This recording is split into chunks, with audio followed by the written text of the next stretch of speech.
ఒకటి అనంతబాబు ఇప్పుడు అరెస్ట్ అయిన రిమాండ్ అయినటువంటి case different case, not actually for the murder of driver Subrahmanyam. అతని డ్రైవర్ సుబ్రహ్మణ్యం కేసు ఒకటి నడుస్తూ ఉంది. దానికి సంబంధించి ఆల్రెడీ కొన్నాళ్ళు రిమాండ్లో ఉన్నాడు, బెయిల్ మీద బయటకు వచ్చాడు.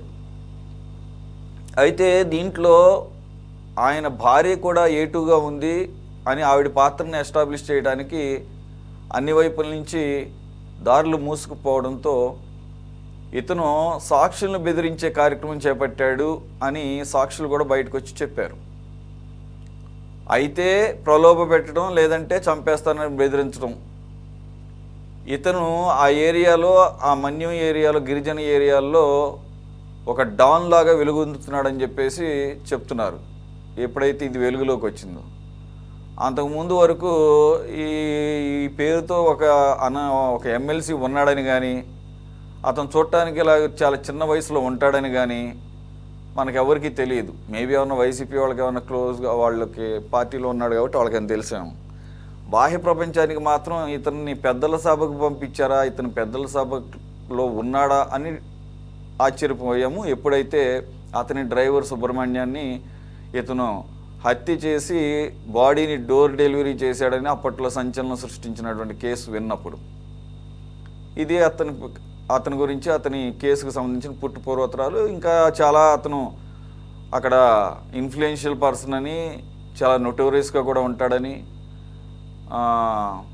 అక్కడ ఇతను ఎదిరించడానికి భయపడతారని, అలాగే ఆ గిరిజనలకు సంబంధించినటువంటి ఆ సంపద వాటన్నిటి మీద పెత్తనం చేస్తాడని, స్మగ్లింగ్ కార్యక్రమాలు అవి కూడా ఉన్నాయని చెప్పేసి అంటున్నారు. అదొక ఆయన ఆల్మోస్ట్ లైక్ ప్యారలల్ గవర్నమెంట్ అని చెప్పేసి అంటారు.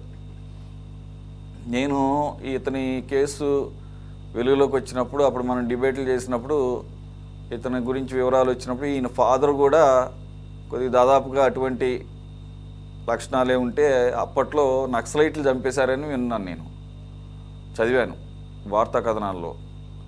మరి అప్పట్లో నక్సలైట్లు ఎవరిని చంపుతారో మనందరికీ తెలుసు. ఎవరైతే గిరిజనులు లేకపోతే పేదవారి కడుపు కొడతారో, లేదంటే కనుక సమాజంలో ఒక అలజడి సృష్టిస్తారో, లేకపోతే ఎవరైతే దిగువ స్థాయి ప్రజల్ని ఇబ్బందులు పెడతారో వాళ్ళని టార్గెట్గా చేసుకుంటారు. సో ఆ రకంగా మరి ఏమన్నా ఆయన టార్గెట్ చేసి చంపేసామని తెలియదు ఈయన ఫాదర్. మరి ఆయన తండ్రి గారి నుంచి వచ్చినటువంటి ఆ లెగసీని కంటిన్యూ చేస్తున్నాడు, ఇంకాస్త స్ట్రెంగ్తన్ అయ్యాడని చెప్పేసి అంటున్నారు. మరి వైసీపీ ఎందుకని అతను ప్రోత్సహించిందో తెలియదు. సో అతను నేనే మర్డర్ చేశానని ఒప్పుకున్నా కూడా పోలీసులు అతని మీద కేసు పెట్టడానికి 3-4 రోజుల పైన పట్టింది. ఆయన మాత్రం అప్పట్లోనే పబ్లిక్గా తిరుగుతూ ఉండేవాడు, ఫంక్షన్లో కనబడుతూ ఉండేవాడు. అయినా కూడా పోలీసులు కేసు పెట్టడానికి చాలా సంశయించారు. చాలా సిల్లీ రీజన్స్ కూడా అప్పట్లో కొన్ని పోలీస్ ఆఫీసర్ చెప్పడం జరిగింది. ఇదట నెట్టబోయాడంట, మందు తాగటం ఆపేసి అని చెప్పేసి ఏదో సలహా ఇవ్వబోయాడని, దురుసుగా ఏదో మాట్లాడితే ఇలా చేత్తో ఇలా తోయిస్తే కింద పడి చనిపోయాడని చెప్పేది సిల్లీ రీజన్స్ కూడా చెప్పారని అప్పట్లో మనం విన్నాం. తర్వాత కేసు పూర్వపరాలన్నీ కొద్దిగా బయటకు వచ్చి ఇతను ఒప్పుకున్నాడు కాబట్టి అరెస్ట్ చేశారు. అది ఆ కేసు.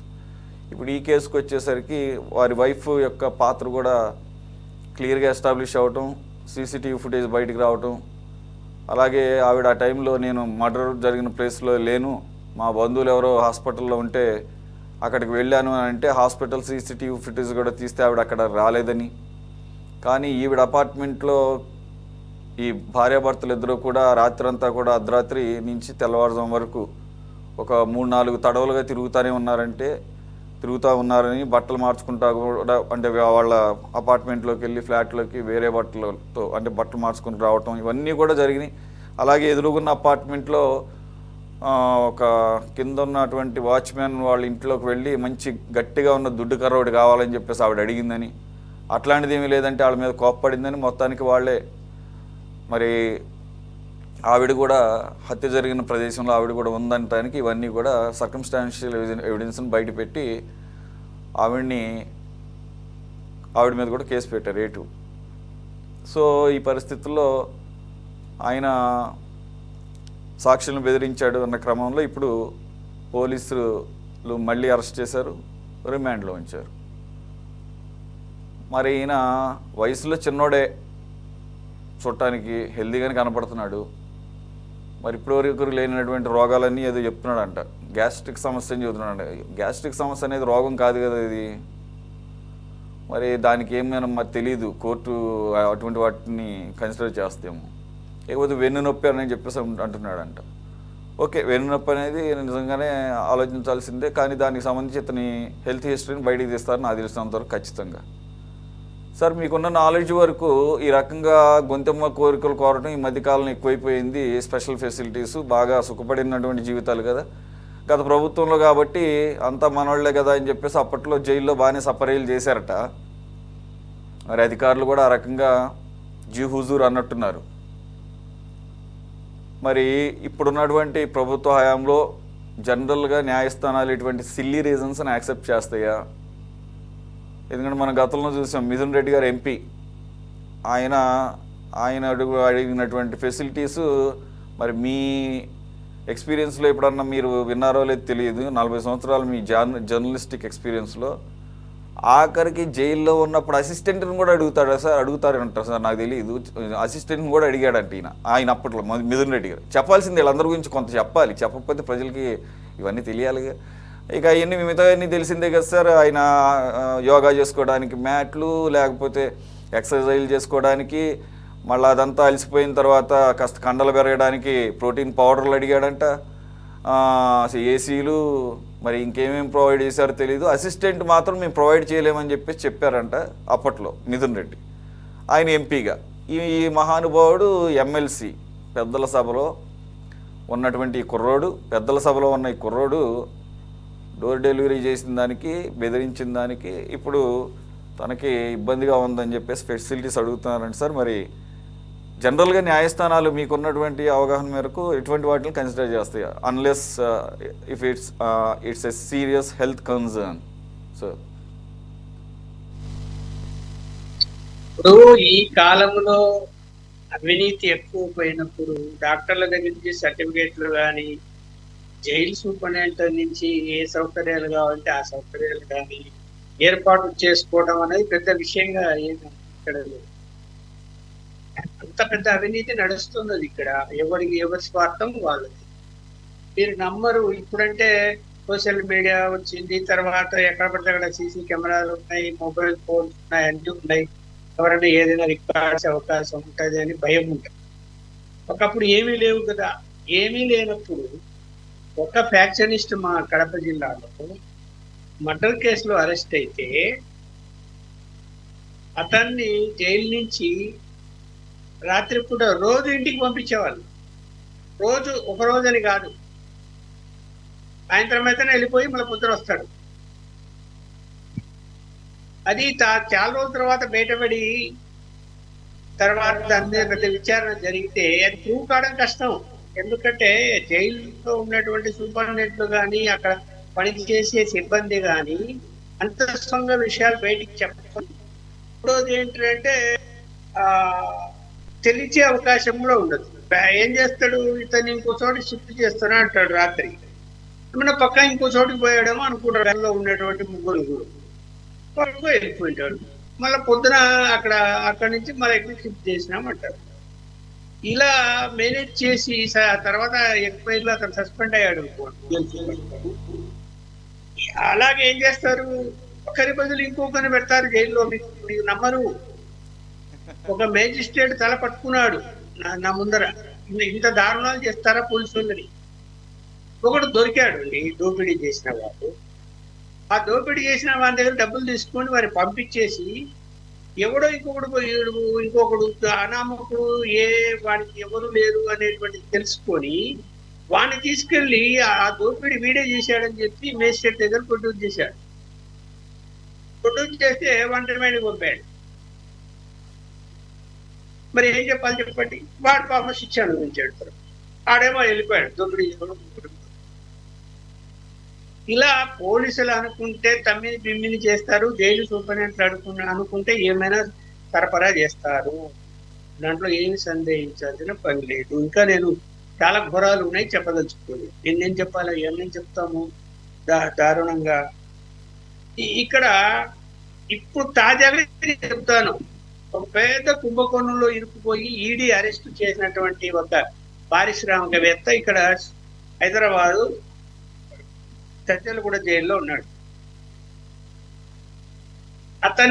అతనికి ఎవరైతే అతని వల్ల నష్టపోయారో ఆ నష్టపోయిన వ్యక్తులు తిరిగి మళ్ళీ కేసుల్లో తప్పుడు సాక్ష్యం చెప్పడానికి జైలు సూపరింటెండెంట్ ఫోన్ ఇస్తే ఆ ఫోనులో వాళ్ళు రిక్వెస్ట్ చేసుకుంటూ మీకు ఏమైనా డబ్బులు కావాలంటే పలానా చోటు పోయి తీసుకోండి, మీరు లేదు మేము మా దగ్గర మాకేం అన్యాయం చేయలేదని చెప్పండి అని చెప్పి సాక్షాత్తు ఒక జర్నలిస్టే పోయి ఆ జైలు సూపరింటెండెంట్ ఫోన్ ఇస్తే వాళ్ళతో మాట్లాడి వచ్చాడు. ఏం చెప్పాలి చెప్పండి? ఇప్పుడు ప్రజెంట్ ఒక 3 నెలల కింద విషయం చెప్తున్నాడు. మరి ఇక్కడ ఏం మాట్లాడతాం? మరి ఇక్కడ ఎక్కడ నీతి అనేది ఉండాల? ముందు రాజకీయ నాయకులు నీతి లేదు. అరే వాళ్ళే అలా ఉన్నారు, మనం ఎందుకు సంపాదించుకోకూడదని వీళ్ళు తయారవుతారు. లేని జబ్బులు కూడా వస్తాయి. ఆ డాక్టర్లు సర్టిఫికెట్లు ఇచ్చేస్తారు, ఈయనకి జబ్బులు ఉన్నాయి, ఇతనికి ఇబ్బంది పడతాడు అని చెప్పి. కోర్టులు ఏం నమ్ముతాయి? డాక్టర్ సర్టిఫికేట్లు ఇచ్చారు అంటే ఒకవేళ కోర్టు ఏమైనా బెయిల్ ఇవ్వకపోతే వాడేమైనా అతనికి ఏమైనా జరిగిందనుకో మళ్ళీ కోర్టు మీద నిందలేస్తారని జడ్జి ఆలోచిస్తాడు. ఒక్కోసారి ఖచ్చితంగా బెయిల్ ఇస్తారు. చాలా సార్లు చూసాం కదా, అరెస్ట్ అయిన వెంటనే నాకు పెయిన్ వస్తున్నది ఇక్కడ అంటే, ఎక్కడైతే పెయిన్ వస్తున్నది అంటే తీసుకెళ్ళండి ఆసుపత్రికి అంటాడు జడ్జి. హాస్పిటల్లో 1 వారం రోజులు 10 రోజులు ఉంటాడు తెలుసా, అందరితో మాట్లాడు. ఇలా జరిగే ఇవన్నీ కూడా ఏంటంటే నేరస్తులకు న్యాయస్థానాలు కొన్ని సందర్భాల్లో సపోర్ట్ చేస్తున్నాయి, జైలు వ్యవస్థ అంటే పోలీసు వ్యవస్థ సపోర్ట్ చేస్తూ ఉన్నది, రాజకీయ నాయకులు సపోర్ట్ చేస్తున్నారు, ఇన్ఫ్లుయెన్స్ పరుగుబడి ఉపయోగిస్తారు. మా వాడు జాగ్రత్తగా చూసుకోండి అని చెప్తారు. ఏం చెప్తాం మళ్ళా? ఇక్కడ అంత దారుణంగా జరుగుతూ ఉన్నది. సరే అది ఏ గవర్నమెంట్ ఇందాక మీరు గవర్నమెంట్ అన్నారు, గత గవర్నమెంట్ లో జరిగింది. మా గవర్నమెంట్ చూడండి, అతను చంపి ఆ శవాన్ని తీసుకొచ్చి ఇంటి దగ్గర పడేసిపోయారు అంటే వాళ్ళు మనకు భయపడి కేసు కూడా పెట్టరు. మనది గవర్నమెంట్, ఇది మంది రాజ్యం అనేటువంటి దుర్మార్గమైన ఆలోచనతో కదా ఆ పని చేసేయాలంటే అంత ధైర్యం చేస్తాడా? కేసు పెట్టరు, పెట్టినా కూడా పోలీసులు మన జోలికి రారు. పోలీసు వాళ్ళు అరే కాదు నువ్వు దాన్ని తప్పుడు కేసు పెట్టండి అంటే తప్పుడు కేసు పెడతారనే ధైర్యమే కదా. రెండోది అతని క్యారెక్టర్, అతని ముందు అతనికి ఎమ్మెల్సీ పదవి ఎలా ఇచ్చారు మీరు నమ్మరు. అతను కాకినాడ ప్రాంతంలో నాకు జర్నలిస్టు మిత్రులు చెప్పిందే చెప్తున్నాను, భయంకరమైనటువంటి స్మగ్లరు. చాలా చిన్న ఏజ్ నుంచే అన్ని అలవాట్లు అతనికి ఉన్నాయి. పుష్కలంగా డబ్బు సంపాదించి ఎమ్మెల్సీ పదవిని కూడా డబ్బుతో కొన్నాడు, నో డౌట్. డబ్బుతో కొన్నాడు. ఎందుకు? అది షెల్టర్ ఇస్తుంది. తను చేసేటువంటి స్మగ్లింగ్ అవినీతి పనులకు అది షెల్టర్ అవుతుంది కాబట్టి పదవి అన్నది కొన్నాడు, ఎంజాయ్ చేశాడు. సరే ఏదో సమస్య జరిగింది, అది ఎలాంటి సమస్య మనకు తెలీదు. డ్రైవర్ను చంపేంత సమస్య ఏంటో మనకు తెలీదు. అందులో లేడీస్ ఎందుకు ఇన్వాల్వ్మెంట్ అయ్యారో మనకు తెలీదు. మర్డర్ అయిపోయాడు, చంపారు, ఆడ పడేసిపోయాడు. ఏం చేసుకున్నాడు. అంటే అతనికి సమాజం అంటేను కానీ చట్టం అంటే కానీ భయం అనేది లేదు అని దాని అర్థం. మరి ఏం చెప్పాలి చెప్పండి? ఒకదానికి ఒకటి. ఇప్పుడు పోనీ ఈ ప్రభుత్వం మీద, ప్రస్తుతం ఎన్టీఏ కూటమి ప్రభుత్వం మీద భయం ఉందా అంటే అసలు పోలీసు వ్యవస్థకు కానీ రెవెన్యూ వ్యవస్థకు కానీ నాకున్న సమాచారము, నాకున్నటువంటి అనేక విషయాలు తెలిసిన మేరకు భయమే లేదు. ఎవరికి ఏమీ భయపడడం లేదు. ఇప్పుడు ఒక సామాజిక వర్గం మీద, ఆ సామాజిక వర్గం మన పోయిన 5 సంవత్సరాలు వేధించింది, మమ్మల్ని చాలా ఇబ్బంది పెట్టింది, ఇదిగో చూడు ఇన్ని కేసులు పెట్టారు అని ప్రచారం చేస్తున్నటువంటి పరిస్థితుల్లో మరి అదే ఆ సామాజిక వర్గానికి చెందిన వాళ్ళు ఎస్ఐలు, సిఐలు, డిఎస్పీలు కావాలని పోస్టింగ్లు వేయించుకుంటున్నారు ఎమ్మెల్యేలు. ఎందుకంటే ఏం భయం ఉంది వాళ్ళకి? అలాంటి వాళ్ళు వస్తే ఏమైపోతుంది? వాళ్ళు చెప్పిన పని చేస్తారు, వేరే వాళ్ళైతే చేయరు, భయపడతారు. సార్ మేము ఇచ్చేది సార్ అంటారు, వాళ్ళైతే చేస్తారు, ధైర్యంగా చేస్తారు అనే ఉద్దేశంతోనే కదా. మరి అన్ని అధినాయకుడికి తెలియదా ఎక్కడ ఏం జరుగుతుంది ఎవరు పోస్టింగ్లు ఇచ్చారు, ఏ ఎమ్మెల్యే, ఇప్పుడు అన్ని ఎంక్వైరీ చేస్తున్నారు కదా. ఎమ్మెల్యేల పనితీరు ఎలా ఉంది, వాళ్ళకి మార్కులు వేస్తున్నారు. మంత్రుల పనితీరు ఎలా ఉంది, వాళ్ళకు మార్కులు వేస్తున్నారు. చేస్తున్నప్పుడు తెలియటం లేదా ఏం జరుగుతుంది, వాళ్ళ నియోజకవర్గాలు ఎవరు పని చేస్తున్నారు, పోలీసు వాళ్ళు అధికారులు ఎవరు, ఆ రెవెన్యూ డిపార్ట్మెంట్ వాళ్ళు ఎవరు చూస్తున్నాం కదా. అనేక పత్రికల్లో, ఈవెన్ ఎన్డీఏ కూటమిని సపోర్ట్ చేసే పత్రికల్లో కూడా ఫలాని అవినీతి పన్ను తీసుకొచ్చి పోస్టింగ్ ఇచ్చారు, ఫలాన్ని అంతకంటే ఇంపార్టెంట్ పోస్టింగ్ ఇచ్చారని వార్తలు వస్తున్నాయి. మరి ఇది కరెక్ట్ కాదు. ప్రభుత్వం అన్నది పాలనలో లోపం అయితే క్లియర్ గా కనిపిస్తుంది. ఇది నా మాట కాదు, ప్రజల దగ్గరికి వెళ్ళి మనం అడిగినా కూడా అది